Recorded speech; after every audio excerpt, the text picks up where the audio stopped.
একদিন সকালের বাতাসে ছোট্ট মেয়েটি বসে পড়ে তার বই নিয়ে, কিন্তু হঠাৎ শুনতে পেল পাতার ফিসফিস আওয়াজ, আমাদের সাহায্য করো। সে চমকে উঠে বলল, কে বলছে? কোথা থেকে? পাতাগুলো একসাথে ডানার মতো নড়ল, যেন তারা পথ দেখাচ্ছে। বনের মধ্যে ঢুকতেই সে দেখল বড় বড় গাছগুলো কাঁপছে আর পাতাগুলো শুকিয়ে যাচ্ছে। এক পুরনো গাছ ধীরে ধীরে বলল, নদীর জল থেমে গেছে, তাই আমরা কষ্ট পাচ্ছি।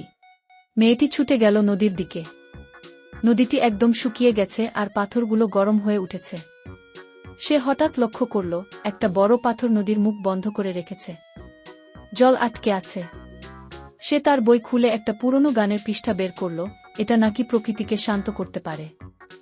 গান গাইতে গাইতে সে সেই পাথরের চারপাশে ঘুরে বেড়াতে লাগল, আর হঠাৎ এক ঝড়ো বাতাস এলো।